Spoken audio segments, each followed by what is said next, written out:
জনম গেল বয়ারে ও মানব জনম গেল খয়ারে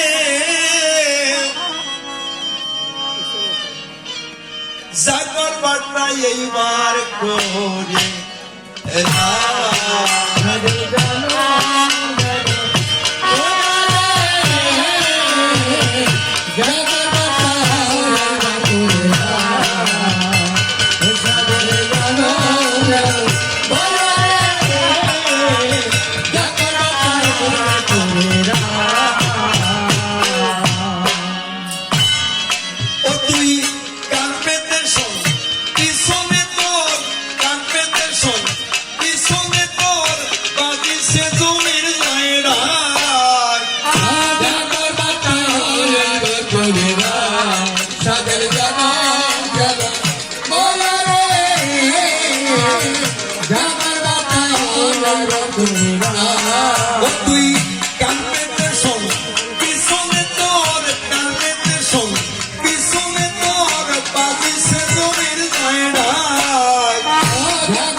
বাল্যকাল থেকে গেল তোর খেলাধুলাতে যৌবনে ঘুমাই রলি যৌবন দোলাতে বাল্যকাল কেটে গেল তোর খেলাধুলাতে যৌবনে ঘুমাই রলি যৌবন দোলাতে ও তুই শেষকালে পড়বি ভোলাতে শেষকালে পড়বি ভোলাতে আসিলেও পারির ডাক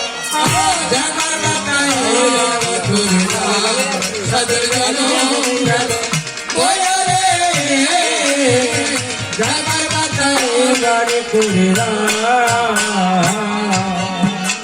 সোনার স্বপ্ন দেখেছিস মন বাসনার বসে কি পেয়েছিস দেশে দিবি শেষের দিবসে সোনার স্বপ্নে দেখেছিস মন বাসনার বসে কি পেয়েছিস দেশে দিবি শেষের দিবসে ও তুই নিজের কাছে বসে বসে নিজের কাছে বসে বসে হিসাব নিকাশ করে দেখ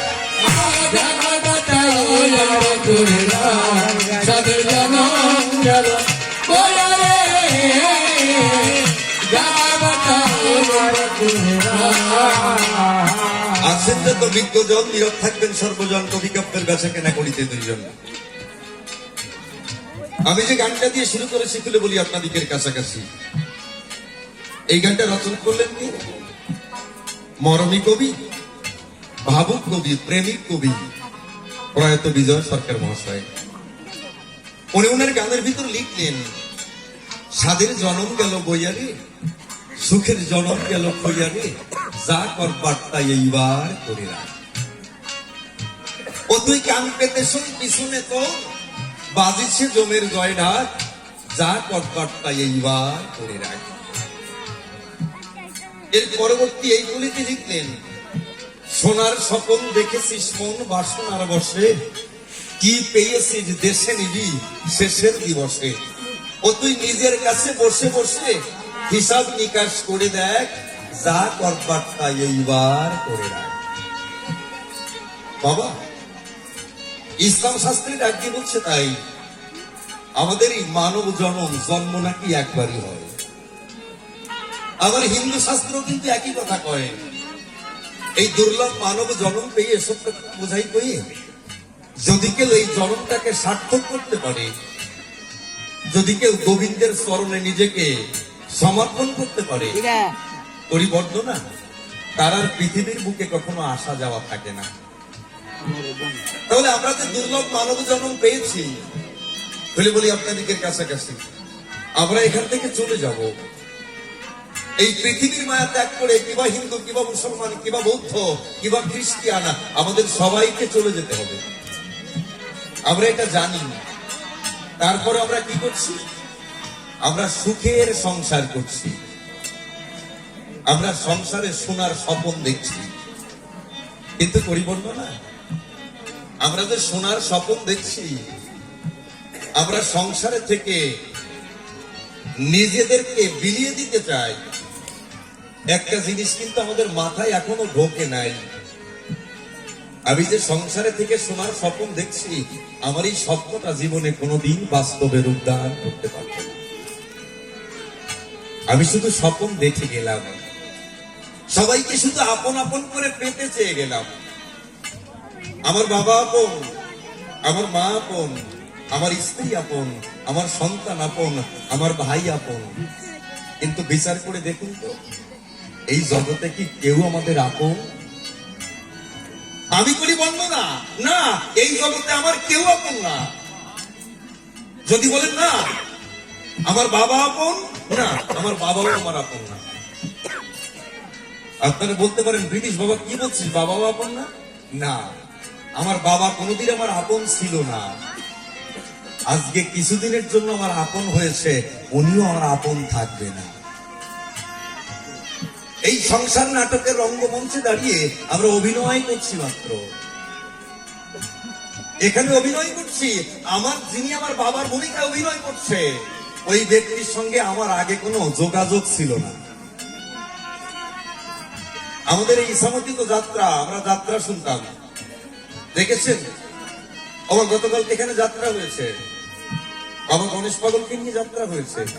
এই যে গণেশ পাগলকে নিয়ে যে যাত্রাটা এখানে মঞ্চস্থ হলো, যিনি রাইটার যাত্রাটা লিখেছে, বইটা লিখেছে, একজন পরিচালক পরিচালনা করেছে। আবার যিনি পরিচালক, উনি আবার কি করেছেন, উনি অন্য একজনকে নিয়ে এই কাকে কোন রোলটা দিয়ে সে ভালো ফুটাতে পারবে, তাকে সেই রোলটা দেওয়া হয়েছে। মনে করেন যে আমাদের ইসামতিতে কোনো অ্যামেচার যাত্রা হচ্ছে, এখানে আমাদের এখান থেকে নায়কের রোলটা কাউকে দেওয়া হলো, যিনি পরিচালক তিনি নায়কের রোলটা কাউকে দিয়েছে। এবার ভিলেন করবে কে? আমাদের গ্রামে ভিলেন নাই, ওই সুখনগর থেকে একজন ভিলেনকে ভাড়া করে আনা হলো। সে জীবনে ইসামতি আসে নাই, ইসামতি যারা যাত্রা করছে এদের সঙ্গে কোনো সেনা পরিচয় নাই, তাকে বায়না করা হলো, সে এলো। নায়িকা কোথা থেকে আনতে হবে? সাতক্ষীরা থেকে নায়িকা আনতে হবে, সাতক্ষীরা থেকে নায়িকাকে সিলেক্ট করা হলো, তাকে বায়না করা হলো, সে আমাদের এখানে যাত্রা করতে এলো। এই গ্রামের কারোর সঙ্গে তাদের কোনো পরিচয় নাই, যারা যারা রোল করছে কেউ কাউকে চেনে না। এসেছে কেন? যাত্রার খাতিরে। এই বইটা এখানে মঞ্চস্থ হবে। যখন অভিনয় হলো, এখানে যিনি নায়কের ভূমিকা অভিনয় করছে, সাতক্ষীরার নায়িকা তাকে নায়ক মনে করে, স্বামী মনে করে এখানে অভিনয় করলো। সকালবেলা যখন হলো, যিনি ভিলেনের পাঠ করলো তিনি বাড়িতে চলে গেল, যিনি নায়কের পাঠ করলো সেখানে এখানে থাকলো, যিনি নায়িকার পাঠ করলো সাতক্ষীরায় চলে গেল। কতটুকু সময়ের চেনা জানা? ওই একটা রাতের জন্য। রাতটা যখন শেষ হয়ে গেল, সকালবেলা কেউ কাউকে চিনত না, একদিনের জন্য চেনা জানা হলো। আবার যাত্রা যখন শেষ হয়ে গেল, যে কিন্তু যার যার জায়গায় চলে গেল। ঠিক তদ্রুপ আমরা সংসার নাটকের রঙ্গমঞ্চে দাঁড়িয়ে আমরা অভিনয় করছি। আমাদের এই বইটা লিখেছে কে?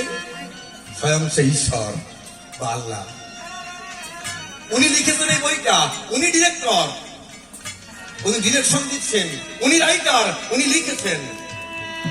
এইবার এই যাত্রাটা মঞ্চস্থ হচ্ছে, আমাকে দিয়েছে আজকে সন্তানের পাঠ। আমার বাবা যিনি, তাকে দিয়েছে বাবার পাঠ। আমার মা যিনি, তাকে দিয়েছে মায়ের পাঠ। যখন আমার এই সংসার নাটকের রঙ্গমঞ্চটা ভেঙে যাবে, আমাকে চলে যেতে হবে, আমার বাবাকে যেতে হবে, আমার মাকে যেতে হবে। যাদের সঙ্গে আমার কোনো চেনা জানা নাই, ক্ষণিকের জন্য চেনা জানা হলো, আবার আমরা যার যার জায়গায় চলে গেলাম, আর কারোর সঙ্গে কোনোদিন কোনো দেখা নাও হতে পারে। তাহলে আমি যদি বলি আমার বাবা আপন না, এই জগতে আমার বাবা আপন না, যদি আমার বাবাই আমার আপন হতো, আমার সেই বাবা কি আমাকে রেখে চিরজন্মের মতো আমাকে রেখে বিদায় নিতে পারত? প্রশ্ন আপনাদের কাছে। আমার গর্ভধারিণী মা, যার গর্ভে আমি আমি আপনি আমরা জন্মগ্রহণ করেছি, আমাদের সেই মা যদি আমাদের আপন হতো, আমার মা কি আমাকে রেখে চিরজন্মের মতো আমাকে ফাঁকি দিয়ে চলে যেতে পারত? আমি যদি আমার স্ত্রীর আপন হতাম, যাকে ভালোবেসে আপনি আমি ঘরে এনেছি, তাকে রেখে কি আমি চলে যেতে পারতাম? যে সন্তানটা আমার পিছনে পিছনে ঘুরে আমাকে এত ভালোবাসে, আপনাকে আমাকে বাবা বলে ডাকে, আমি যদি ওই সন্তানের এতটা আপনই হতাম, আমি কি তাকে রেখে চিরজন্মের মতো আগে বিদায় নিয়ে চলে যেতে পারতাম? উনি বন্দনা এই কারণে সাধক বলছে, এই সংসারে আমাদের কেউ কারো আপন না, কেউ কারো আপন না। ক্ষণিকের জন্য ভালোবাসার স্তরে অভিনয় করছি, একমাত্র আমাদের আপনের আপনকে জানি না। একমাত্র আমাদের আপনের আপন হচ্ছে সেই দয়াল দীনবন্ধু। সারাটা জীবন ধরে স্ত্রী সন্তানের জন্য কেঁদে গেলাম, হাড় ভাঙা খাটুনি খেটে গেলাম। যাদের ভালোবাসা দিতে গিয়ে জীবনে কোনোদিন গোবিন্দকে একটু ভালোবাসা দিতে পারলাম। পরিবর্তন না, এই জগৎ সংসারে আপনার স্ত্রী আপনাকে ঠকাতে পারে, আপনার ভাই আপনার সম্পত্তি জালদলিত করে নিতে পারে, কিন্তু এই জগতে যদি কেউ ভগবানকে ভালোবাসে বিচারে, ভগবান কখনো কাউকে ঠকায় না। দুটা নয়নের জল যদি কেউ দিতে পারে, এই জগতের সমস্ত কিছু বেঈমানি করতে পারে, কিন্তু এই নয়নের জল কখনো বেঈমানি করে না। দুটা নয়নের জল যদি কেউ গোবিন্দের চরণে দিতে পারে, সেই মালিকের চরণে দিতে পারে, পরিবর্তন। এই চোখের জল কখনো বেঈমানি করে না, এই চোখের জলের কাছে ভগবান বাধা পড়ে রয়। এই বিজয় সরকার গাইছেন, সোনার স্বপন দেখেছিস মন বাসনার বসে, কি পেয়েছিস দেশে নির্বিশেষে বসে। ও তুই নিজের কাছে বসে বসে হিসাব নিকাশ করে দেখ, যা কর বার্তা এইবার করে রাখ। তাই উনি গাইলেন, সোনার স্বপন দেখেছিস মন বাসনার বসে, কি পেয়েছিস দেশে নির্বিশেষের দিবস। সোনার স্বপন দেখেছিস মন বাসনার বসে, কি পেয়েছিস দেশে নির্বিশেষের দিবস। ও তুই নিজের কাছে বসে বসে, নিজের কাছে বসে বসে হিসাব নিকাশ করে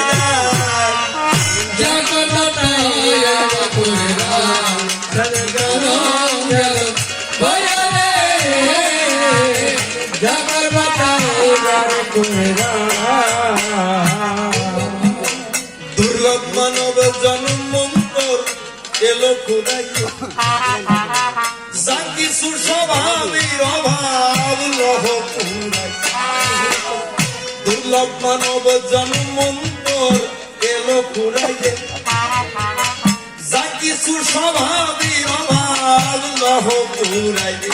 নইলে শেষকালে মারবে ঘুরাইয়ে, শেষকালে মারবে ঘুরাইয়ে, ৮০ লক্ষের ঘুরে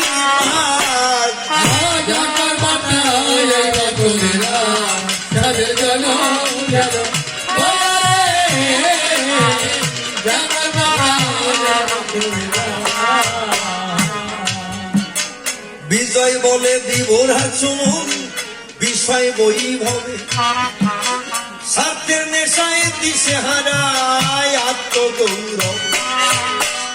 বিজয় বলে বিভোরা চুমন বিষয় বৈভবে, স্বার্থের নেশায় দিশে হারায় আত্মগৌরবে। তোমায় সকল ছেড়ে যেতে হবে, সকল ছেড়ে যেতে হবে, পরে রবে হাজার লাখ।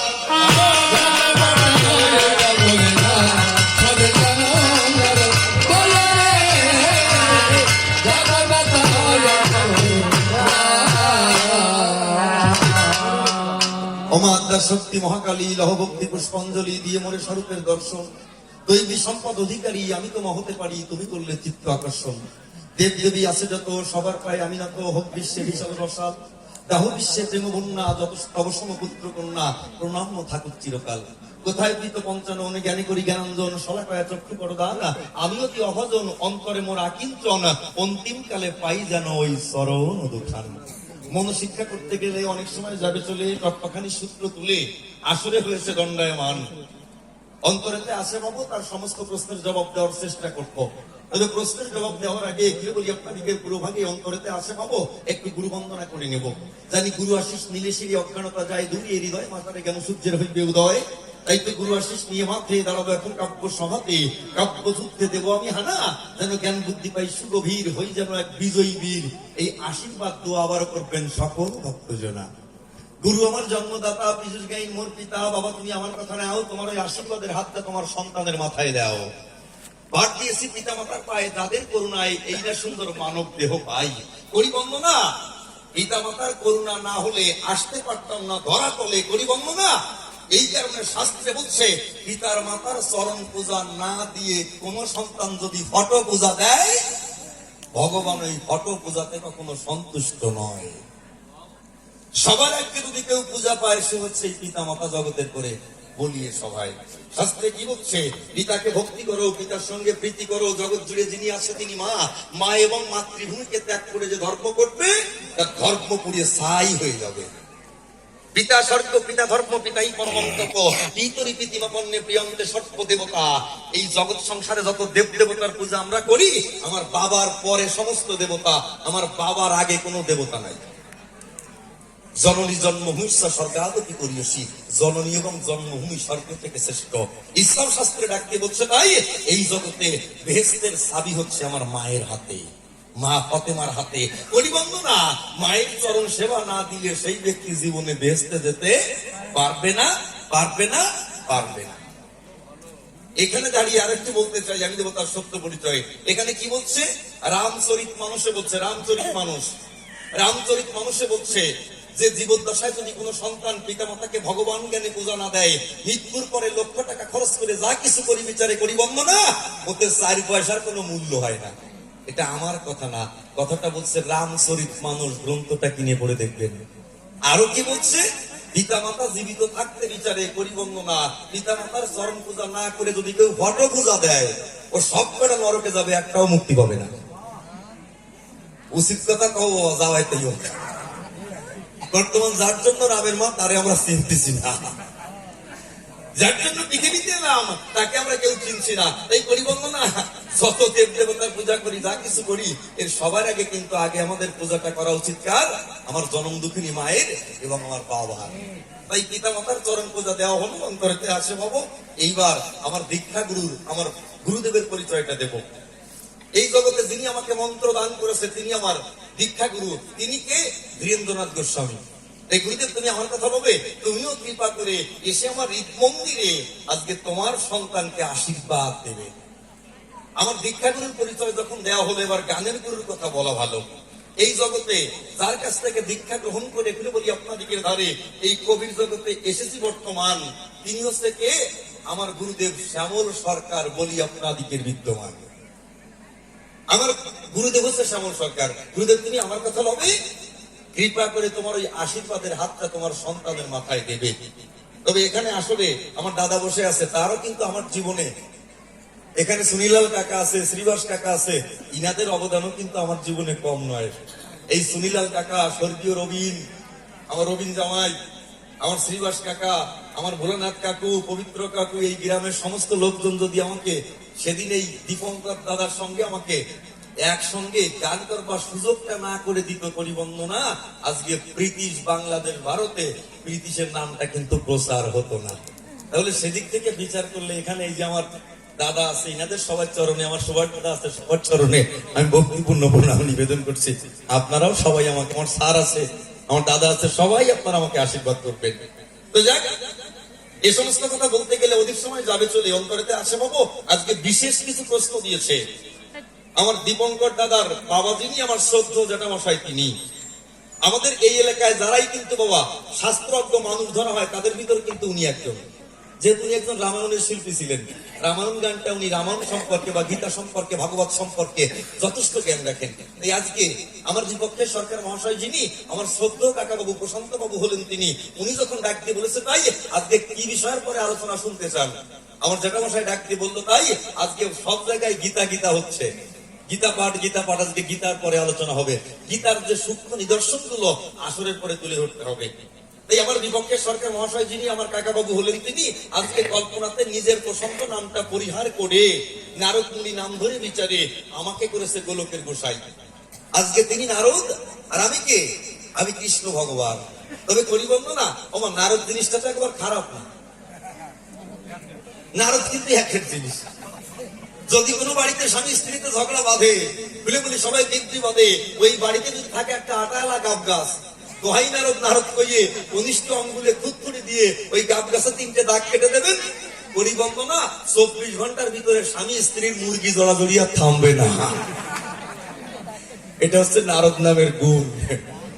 এই নারদ নামের এমনি গুণ জ্যান্ত বসে ধরা, এই গুণ আর জ্যান্ত মানুষ নাকি করে খুন। আজকে সেইটা মূর্তিমন্ত হয়ে আমার সামনে দাঁড়িয়েছে। প্রশ্নগুলো অত্যন্ত ভালো করেছে, কিন্তু কি হবে আমি জানি না, আমি বাঁচবো কি বলবো তা বলতে পারছি না। তবে করিবন্দনা অনারদ, তোমার সারাদিন ধরে কষা আর আমার ছোট্ট একটা কষা। বাবা গল্প হতো একটা মনে পড়ে গেছে না দিয়ে পারবো না। মানে নতুন জামাই শ্বশুর বাড়ি যাচ্ছে, তা জামাই যখন শ্বশুর বাড়ি যাচ্ছে, আগে তো মিষ্টি হাড়ি ছিল, তা মিষ্টির হাড়ি নিয়ে যখন শ্বশুর বাড়ি যাচ্ছে, তা হঠাৎ করে বনের ভিতরে যখন যায়, একটা গাছের নিচে মিষ্টির হাড়িটা রেখে, ওই যে মিষ্টির হাড়ির উপরে তো কাগজ দিয়ে বেঁধে দেওয়া হতো, মিষ্টির হাড়িটা রেখে উনি যখন প্রস্তাব ফিরতে গেছে, এদিকে উপরে ওই গাছের ডালে বানর ছিল, কয়েকটা বানর লক্ষ্য করলো কি যেন রেখে ওই লোকটা চলে যায়, সঙ্গে সঙ্গে ওইখানে এসে ওই হাড়িটা নিয়ে উপরে চলে গেছে গাছের দোডালায়। দোডালায় গিয়ে যখন ওর ভিতরে হাত দিয়েছে, ওরে মনি রসগোল্লা, এরকম বড় বড় রসগোল্লা, একটা মুখে দিয়ে দেখে ভারী টেস্ট। যখন ঠিক করে চিৎকার দেয়, আশেপাশে বানর যারা ছিল সবাই কিন্তু ছুটি এসে ওর ভিতরে প্রায় 8-10 কেজি রসগোল্লা সব ওরা ভাগযোগ করে খাইছে। এইবার যখন সব খেয়েছে, ওই লোকটা এসে দেখতে পায় যে রসগোল্লার হাড়িও নাই, রসগোল্লাও নাই, শালার বানর খাইছে। রাগ হয়ে গেছে, বাড়ি চলে গেছে। বাড়ির পাশে ছিল বেদে বাড়ি, ওদের বাড়িতে ডাকিয়ে বলছে তোদের 2000 টাকা দেবো, তোরা আমার কথা লবি, এই যদি পারিস আমার একটা বড় কাল কেউটো সাপ দিবি, যার দাঁত ভাঙিস নাই, বিষ আসলে। বলছে দেবো, টাকা দিলে দেবো না কেন। বড় এরকম মোটা একটা সাপ দিয়েছে, বলছে হাড়ির ভিতরে ঢুকিয়ে দিয়ে একটু উপরে কাগজ দিয়ে পেঁচিয়ে দে, আমি তো আর ধরতে পারবো না। পেঁচিয়ে যখন দিয়েছে, ওই হাড়িটা নিয়ে কিন্তু রওনা করেছে। ওমা হাঁটতে হাঁটতে যখন সেই জায়গায়